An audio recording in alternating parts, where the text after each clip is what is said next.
you can almost go farther if you are balanced. You don't have to work so much. You can do better work in a short amount of time if you enjoy your life. My dad always used to say that, hey, like, everything is about balance. I just ignored that for a decade. And then now I'm like, God, Dad, you are so right about that.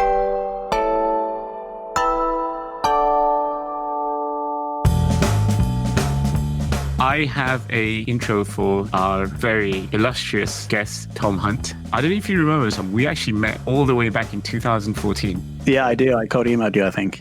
Yeah, you did. And you know what, Tom? I actually found your email it was well written. And I was like, why don't we speak? And then that was back in 2014 when you were still working for a big management consulting company back then, I guess, and still doing your side hustles and, doing things on the side. And that's how we actually met. Around that time, I just finished working for a corporate company myself. And I was working as a consultant. The genesis of Interesting Content, I should say, my current company was just an idea at the time, and it was something I was working on and building. Although we didn't end up working at that time, I had kind of stalked, I guess, or followed you on different social channels and seen what you've been up to, really kept an eye on things that you've done. To say you've been a busy bee is a complete understatement. Not only has Tom traveled the world and lived every entrepreneur's dream, has built, sold, and exited series of businesses, done a TED Talk, appeared on BBC's Dragon's Den, and really lived a life most entrepreneurs, including myself, would very much envy. His speciality is building and growing B2B businesses.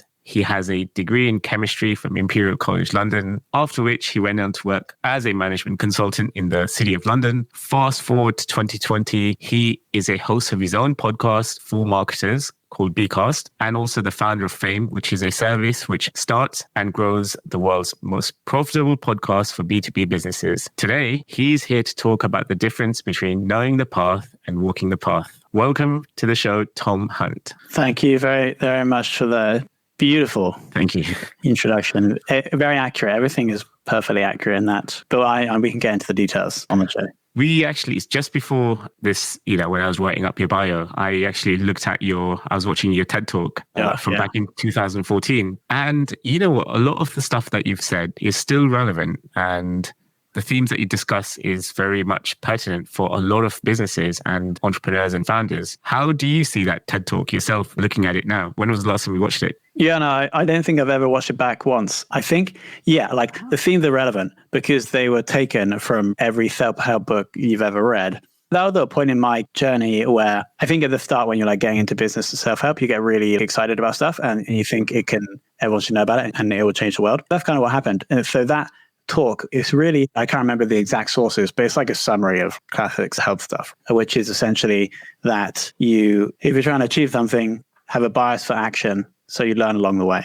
I think it's always going to be relevant. And I've stuck to that too much, I think, in that I have my bias to action is too biased in that actually that I should be more strategic about what I do and do less stuff. And so that's actually what I'm trying to do now, which is I only realized this 5 years after doing that talk, where actually, yes, you do need to act and you do need to do stuff, but you need to be doing the stuff on the right thing for you. And then you need to do that for a number of years if you are going to build something successful. So that's what I've been trying to do over the past. I think I landed on that only a year ago. And so now my challenge is how do I do this thing for 3 to 5 years so I can actually build something significant? Because yes, in the intro, I did loads of stuff, but only if you go back through that, I probably only did the same thing, or the max amount of time I did the same thing for was 18 months. And it's very hard to build something significant in 18 months. And because I was always no, I need to do something different. I need to be acting more. Yeah, the themes are very relevant, but they're also quite telling. Well, my journey is almost a cautionary tale for if you do that thing too much. I want to explore other things in a second, but just going back to what you said, would it be fair to say you had, I guess, this kind of propensity to start something, but not necessarily see it through right to the end, just because you had certain metrics that you wanted to make sure that you hit? And if you didn't, or even if you were very close, you'd sort of drop it and then move on to the next thing.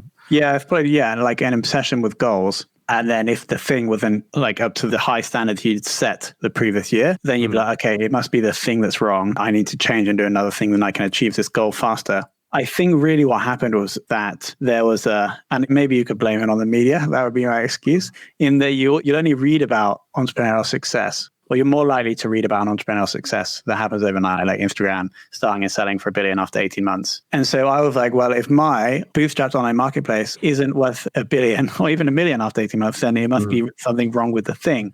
Whereas actually in reality, you just need to do, most of the time you need to do stuff for 5 years. Could you tell us about the first day after the infamous Dragon's Den episode aired? What was the first reaction that you got from people that you knew, your family, friends, and as well as in work colleagues as well? Yeah, so I was at work at Accenture. Yeah, I mean, I think part of the reason we went on it was for our egos. So everything that happened the day after was, or like as it aired, was just great for our egos. People just thought it was funny. People still think it was funny, and it was really funny. We didn't really know what we were doing. We were like planning the numbers in the hotel the night before. And our models were like 3 other guys from our hometown. So it was just like a load of fun. And we were never going to get any money. They don't guarantee you're going to be on TV either. So you can do all this stuff and not actually get put on TV. But fortunately, we were like ridiculous enough to get on TV. So just to give our listeners and viewers a bit of a background, Tom appeared on the BBC's Dragon's Den, where he pitched a very, very bright and colorful men's leggings. The thing is, I think when we met, that episode hadn't aired. And I think it was a couple of months afterwards that it actually did appear on TV. And I was like, I know that guy. I was having coffee with him a few weeks ago. I think it blew up on Twitter because it really got people's attention because there's 3 guys wearing very, very colorful and very eye-catching leggings. I think some of the dragons took you seriously and some of them actually just said, oh, is this a joke? Or yeah. I don't think anyone actually took us seriously. The best quote was Duncan Bannatyne, where he was like, you do realize this is going to be on YouTube in 20 years and your children are going to watch it. That was like the most cutting takedown.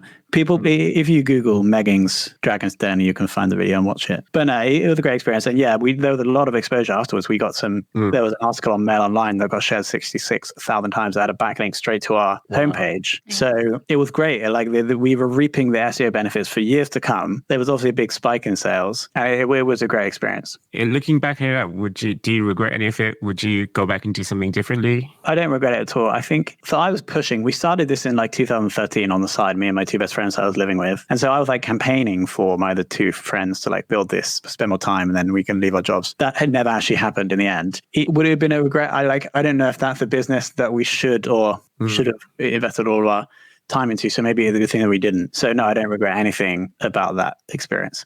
So it's just become a part of your journey which has eventually led you to what you're doing now. Eventually, yeah, like a long and winding road. We actually had the business up until, so I bought, I think we sold 6,000 pairs of leggings in the lifetime, but that was from 2013 to 2018 or 19. So it was quite a while. So I actually bought them out of the company in 2018 and then sold it 6 months later, but not for like a life-changing amount.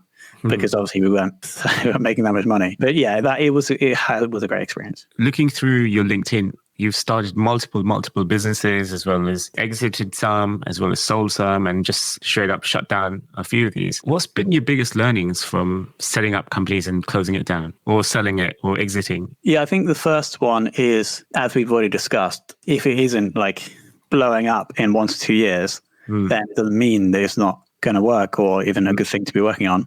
So that's the first one. Actually, the one business that I think that if I just persevered the whole time, with actually the second iteration of the business I cold emailed you about. When I cold emailed you, we had this team in the Philippines and it was like an outsourcing company. Yeah. Where we would charge for the VAs and then we would manage the process. Then that morphs into this online marketplace where it's essentially the same thing, but instead of us charging more and managing the whole process, it was a marketplace where you go and find them, hire them, and pay them through the platform for like Upwork, but just for Filipino virtual assistants. So that was the thing that I think is arguably my biggest success. Not that it was a massive success because I sold out too early.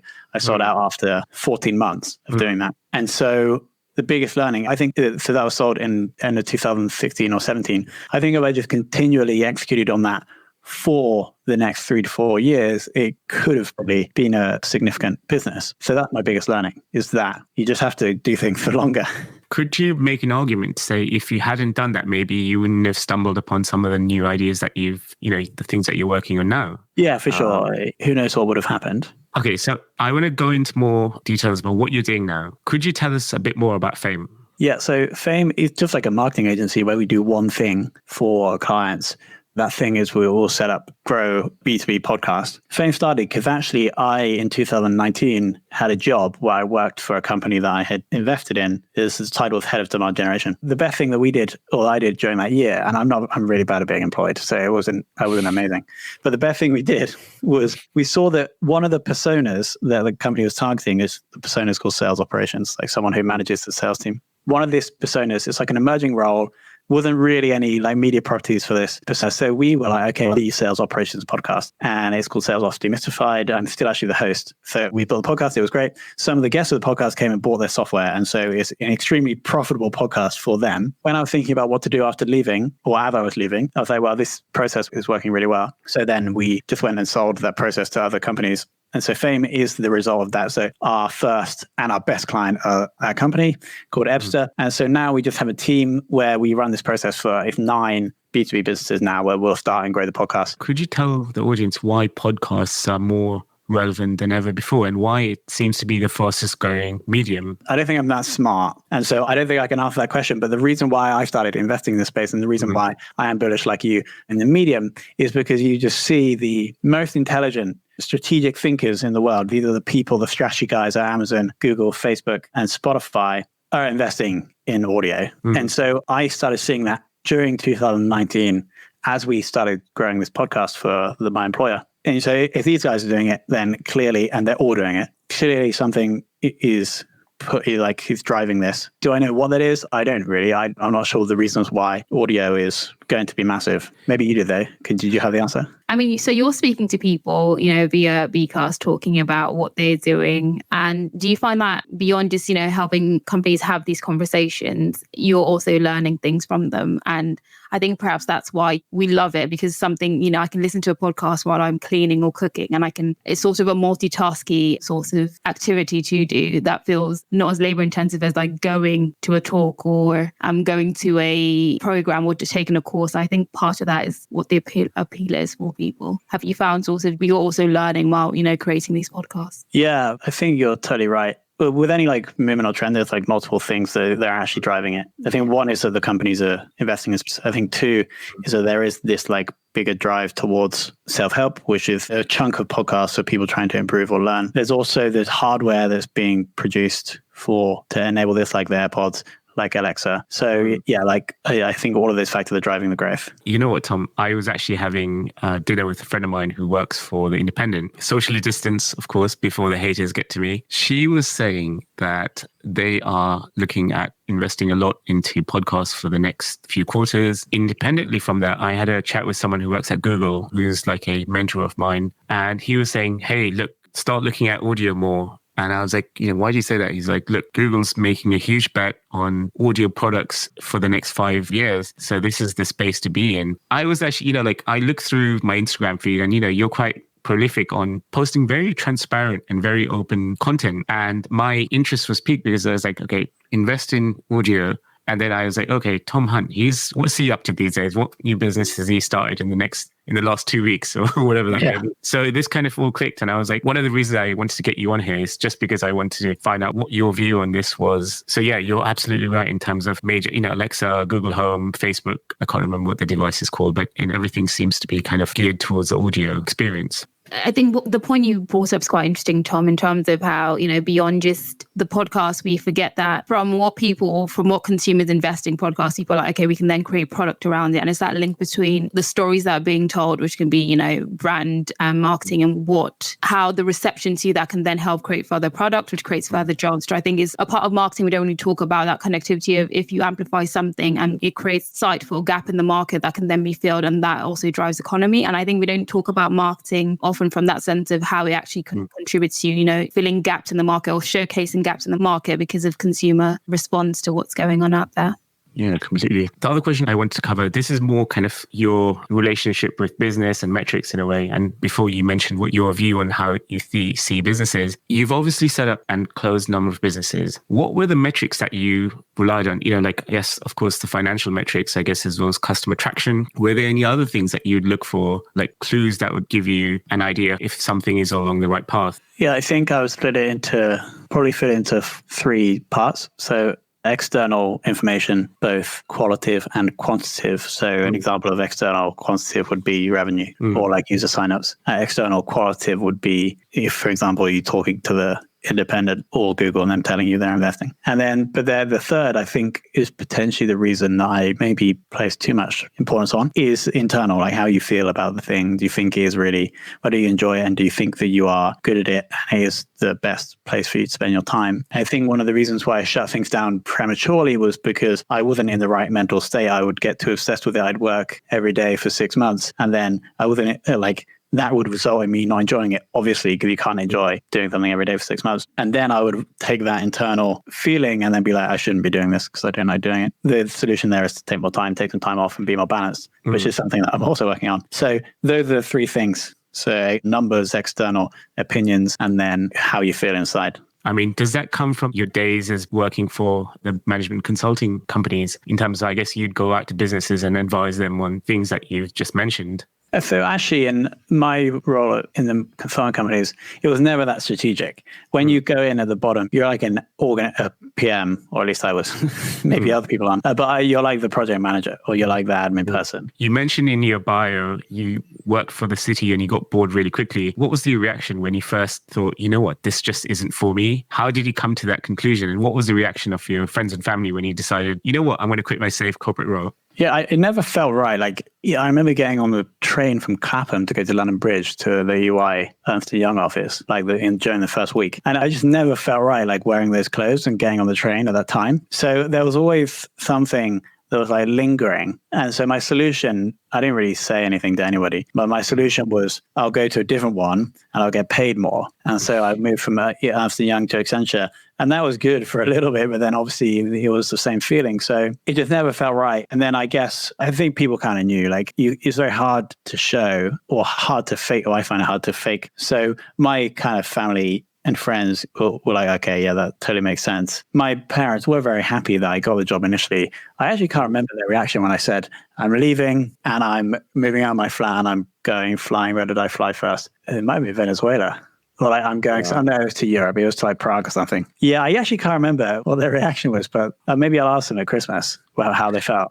Actually, that was one of the other questions I had in mind in terms of you travel the world. I guess you were working from your laptop wherever you had ended up. Did you feel like you were living the dream, or what does that actually feel like No, not really, because I get very obsessive about things. So all I was doing was working. I wasn't celebrating or having fun, really. I was just working. It was cool, going to new places and taking a little bit of time off and just living from the suitcase was really good. Yeah, it wasn't the dream. Yeah, it goes back to the balance thing. And maybe if I would have been more consistent about what I'm doing. And so now, yes, I'll probably work a normal amount, but then I try to have interests out of work, which is going quite well. I play chess now. Okay. And I played football last week. So no, I didn't feel like it was the dream. If you could give your younger self some advice in terms of work-life balance, what would you advise him? Yeah, my argument against balance used to be that if you're balanced, you're going to be average, you're not going to achieve the goals. I'm coming round to the argument that actually you can almost go farther if you are balanced. You don't have to work so much. You can do better work in short amounts of time if you enjoy your life. So that my advice, and so this is my dad, yeah. So this was my dad's advice. I'd always used to get injured because I would take up a new thing, or it was really just running, and I would just run too much and I'd get injured. Or I'd start going to the gym and then I get injured. And my dad always used to say that, hey, everything is about balance. I just ignored that for a decade. And then now I'm like, God, Dad, you are so right about that. The advice I would give to my 21-year-old self. So how, in a typical week, I guess you are the host of your podcast, Bcast, and also you're running Fame, which you are bootstrapping at the moment. What does your typical week look like? Just to clarify, Bcast, the Fame is the agency. Bcast is a podcast hosting software. It's a tool that people can host their podcast on. Well, I do have another podcast as well, though, of course, because I have to have more than two things going at the same time. Mm-hmm. So what is the normal day? Only recently started getting out quite early, 6. And I'll run for 15 minutes and then I'll have a shower and then I'll meditate and then I will write the to-do list in the thing and then I'll start working normally about 6:45. Now, because I know that at 9, I have the team, I have the clients pinging me. So I don't get that much good work done in the day, but I'll have a 2-hour window where I try not to look at Slack or email where I actually get good stuff done. It's normally writing or thinking. And so I'll do that and I'll get to 9 and I'll just have black coffee. After 9, everything starts happening. Maybe I'll get a little bit of good work done during the day. I like to push all podcast recording and try to push meetings if possible to the afternoon. So in the morning, you might get like a little bit of good work done. But normally it's just 2 hours before anything happens that things actually happen, that I can actually move stuff forward. I see the rest of the day more like maintenance, making sure everything happens that's supposed to happen. The 2 hours in the morning, like basically pushing the rocks up the hill, which is what you're doing when you're growing any business. How the split between Fame and Bcast, it's about 50-50 in terms of pushing. There are quite a bit of overlap. If you think about what we're trying to do for the customers of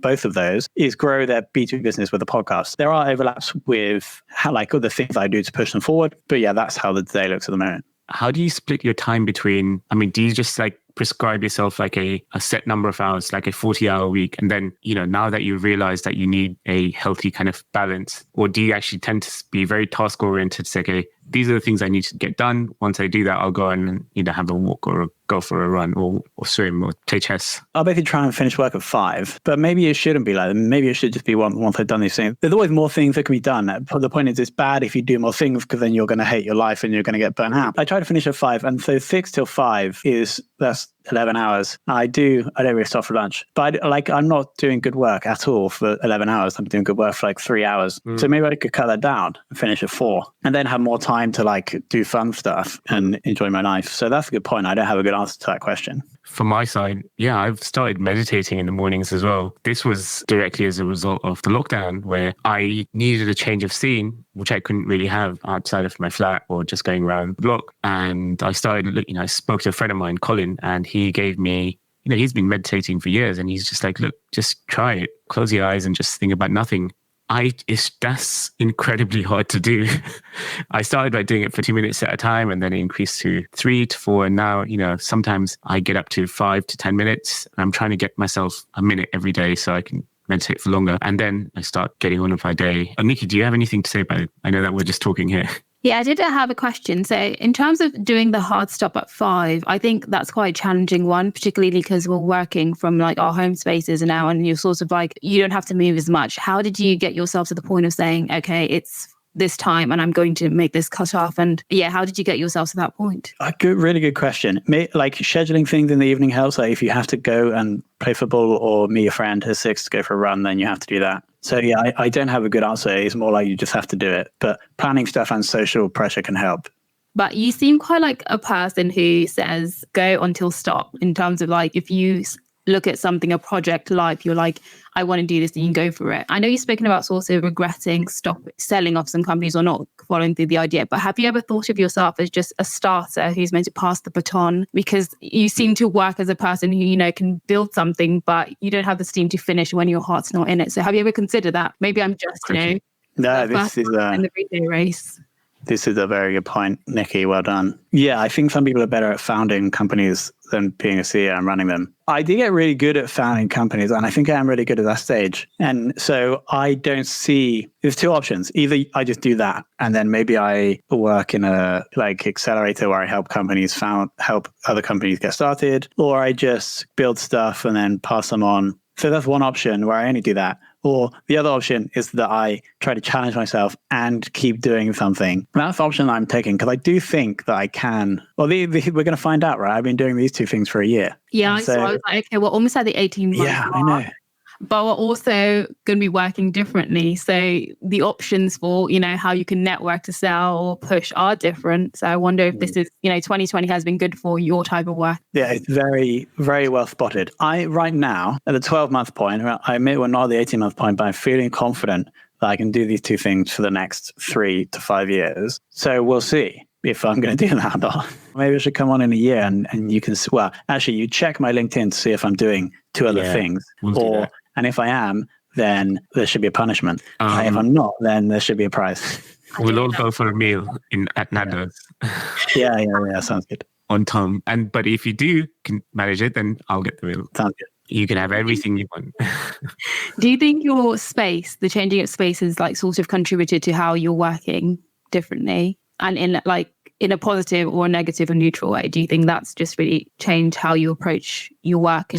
So the work environment, like the office or the room, I think it does play a part. I think having one place in your house that you made really good to work is really important. We were traveling, we left London and we're basically sofa hopping for 6 months. And it's really hard to get a routine and to do good work when you're doing that. I'm trying to think about this where I either have or haven't enjoyed the work. And I think, especially traveling around the world, is similar to this year where you never really have a good work environment. It can be quite uncomfortable. There's so much uncertainty outside of work that maybe that did contribute to not enjoying the work so much. So I know that for the next year at least, where I'll be in this work environment, maybe for longer. And so this is another thing for us to look at and test. I think it's probably bullish for my sticking power. So we're coming up to a year of Fame and Bcast. And I think for a lot of people, there were ideas you had in January and there were ideas you had to have by April, because everything you sort of planned for how you're going to engage or talk to people had to be different because of where people were and also the concerns people had. What were the ideas you had in January and how have they changed now, or have they at all for the businesses that you run? So both Fame and Bcast. The general thesis of the two companies hasn't changed since they were conceived, which is actually, so one of them was conceived really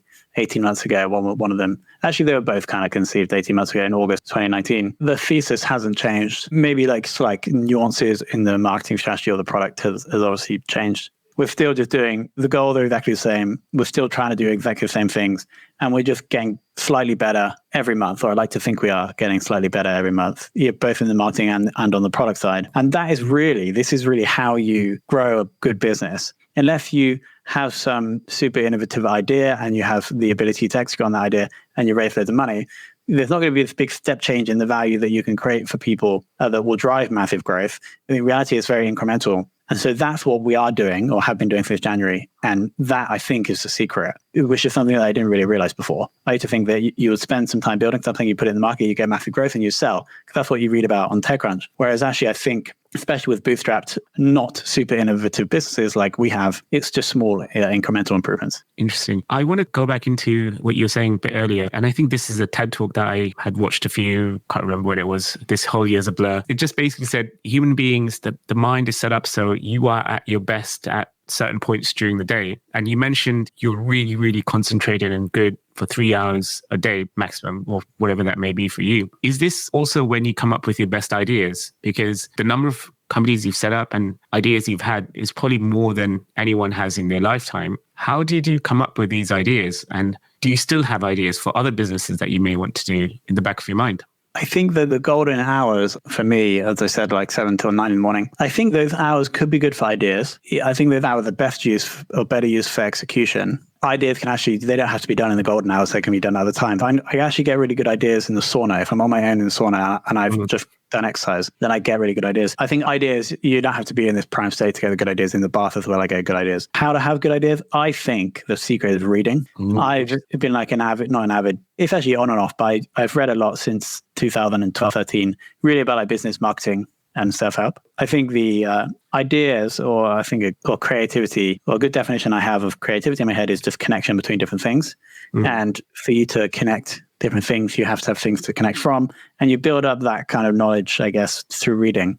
And then if you have that, it's natural to make connections from them. The business ideas, I think, is probably just like reading. I've got those ideas from, I guess, podcasts help as well. It's like consuming good information, which can come really from reading and also listening. I mean, to quote your TEDx talk, you mentioned connecting the dots from what you've done before is going to eventually lead you to finding your path in the future. How has those random things that you've done, travels that you've had, books that you've read, contributed to you going forward? It's a good question. We have to credit Steve Jobs for this, of course. Yes, it was Steve Jobs. Yeah, I think like if you think about what I'm doing now with both businesses, one is we do content marketing for businesses in the form of the podcast. And the other is we enable people to do content marketing for their own business in the form of the hosting software. I think that if you look at my past work history, everything that I've been good at really has been marketing. And it's even drilling down, it's been content marketing, which is just basically creating information that might help sell your thing. I think that experience has really helped with what I'm doing now, because I really have, if I started in 2013, 7 years of marketing experience. And so I am able to advise, and I do know about stuff in the marketing area. That's probably the kind of number one thing. I mean, I have built a small agency before, have built a small SaaS product before.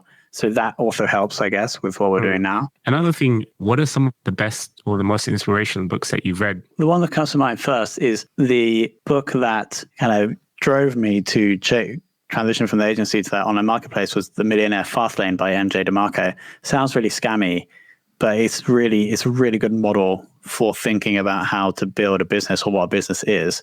So that probably still is one of my favorites. Apart from that, I think the most fundamental, or the book that's most fundamentally influenced how I think, is The Selfish Gene by Richard Dawkins. It's a really, once you can't unread that book. It basically explains to you how everything happened for us to get here. And once you know that, I think you can use that to inform your decisions or understand when you are thinking in non-productive ways. So those two are very different books, but have both massively influenced my journey. What are you reading at the moment? I'm quite interested in finance and money at the moment. So I bought a book, not last night, but the night before, called The Death of Money, which is a really long, boring book about how the the German mark, hyperinflated in the Weimar Republic in the 1920s. So that's what I'm reading at the moment. I don't know if I'm going to finish that one because it is quite dry. Sorry to the author if he's listening, but he probably isn't. So that's what I'm reading at the moment. If we go back a few books to try and pick our marketing related one, I think it's been a while since I read a marketing book. I read a good one on podcasts. There isn't many good books on podcasts, but the one that I have read that I did think was really good, I'm trying to get him on my show, is called Build a Big Podcast. But I think it's David Taylor. And that was actually really good. So that's one I'd recommend if people are interested in podcasts. Going away from just marketing and business books, are there any other fiction books that have really kind of changed the way you see the world? My favorite fiction book is Shantaram. Have you read that? I haven't read it, but it's on my kind of long list of books to read. Yeah, it's so good. Yeah. You should bump that up. It made me really want to go to India. So I went to India because of that book. It's just a really great story, a true story, supposedly, about a guy who leaves prison in Australia, goes to India and does loads of crazy stuff. That's a really amazing book. That's my favorite fiction. I don't know if it's influenced me. I just had this brainwave. Could you say that has some analogies with your life, being in prison in a corporate role, doing a lot of crazy stuff and finding yourself? Yeah, I've never thought about that, but I read it. When did I read it? I think I read it before going in the corporate world.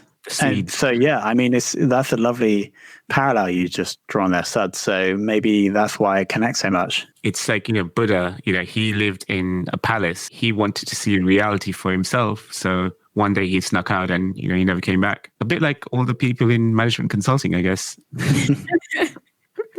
Yeah. I think just to sort of wrap things up, what's been the best lesson that you've learned running your businesses? The most fundamental thing you have to understand if you're going to do well in business is the ability to put someone else's need before your own.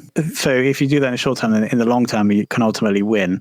That's something, but basically mean giving someone the better deal, because if you do that enough times for a period of time, then ultimately you'll probably win. That is something that I don't think I really got in the early days. Maybe that only clicked like halfway through the business career, because it used to be that previously I would not give someone the end of the better deal, which is much more short-term thinking. And so that's like a big lesson that anyone should take time to try and understand, because once you get that, you can speed up stuff because you're just happy to really help other people as much as you can, because you know that ultimately if you stay in the game long enough, that it will come back to you. So I think that's probably the most fundamental one that has clicked in the last few years.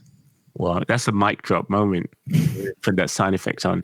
How can people find you and how can people get in touch with you? Yeah, so if you search Tom Hunt on LinkedIn or Twitter or Facebook, you'll probably find me. And or my email address is tom@tomhunt.io. Cool. So if you have any questions, you can just email me. But yeah, or LinkedIn is probably the best place. You've been pretty prolific on LinkedIn in terms of being super transparent and really writing your journey from what you're doing at the moment. What kind of reactions have you been receiving from people who follow you, people who write to you, maybe even people who DM you directly? Yeah, I think it's always been within me to share. I think it's because two reasons. One, I like attention. Two, I've learned a shed load when other people share stuff. It's only really in the last month or so that I've been posting on LinkedIn every day with stuff like that.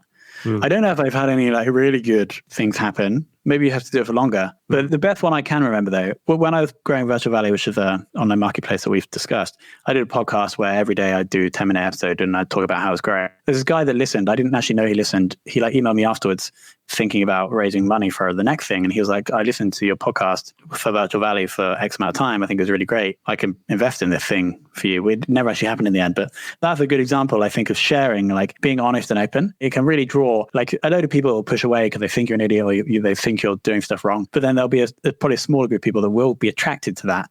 And so, and when they are, there's quite a strong attraction. For example, someone just wanted to give me money, even though we never met, he just listened to me on a podcast. So I think that's probably the best end result, is that you attract a specific type of person, probably one that believes and thinks in the same way as you. And then those bonds can be profitable, as that what would have been if it happened. In terms of, what you've been listening to this year in the podcasting space, or what's been created, is there anything that's really stood out for you that you think everyone needs to try this once to see if it's to their taste? Yeah, the one I was actually listening to for this interview is called All In, and it's with 4 Silicon Valley titans. So one is the guy Jason, who does This Week in Startups, with Chamath, who they're basically 4 billionaires, and they're just chatting because they used to play poker together, and now they just record it basically. I think it's doing really well because it has these massive names who have massive followings on Twitter. But that's really, really good because they're all just so intelligent. Aside from that, I do like My First Million, which is a podcast released by The Hustle, where they are very open about stuff they're doing and business ideas. I actually don't have many marketing ones in there. I guess the Top by Nathan Latke is like a classic. There's a lot to learn from him, and I think he's a really good podcaster. So those are probably the 3. I've heard so many good things about that podcast. I'm going to check it out. And I think from our side, we please keep on posting on LinkedIn, because the reason I want to get in touch with you was because I read a couple of things. I did a screenshot of one of your posts, and I was like, hey, why don't we just actually get in touch with him? So that's how it all came about. Thank you so much for taking the time out and talking to us today, Tom. We look forward to having that meal at Nando's with you in about a year's time. Yeah. Who's going to be paying? Thank you so much. And it's good that someone's reading the LinkedIn post, and that's actually a good example of attracting cool people to you. So thank you so much, guys. That was really probably not like any other podcast interview I've done, but in a good way. So thank you so much, guys, for having me on. You're usually on the other side, I guess, isn't it? Yeah, exactly. So I do know what it's like to be on the other side, and you guys have done a fantastic job. Basically broken down my psychological and my psyche. Like myself, like an analysis of Tom more than actually talking about marketing. Yeah, I should be paying you guys for a therapy session. Oh, you can pay us in Nando's vouchers. Thank you again, Tom, and I hope you have a lovely evening. Goodbye.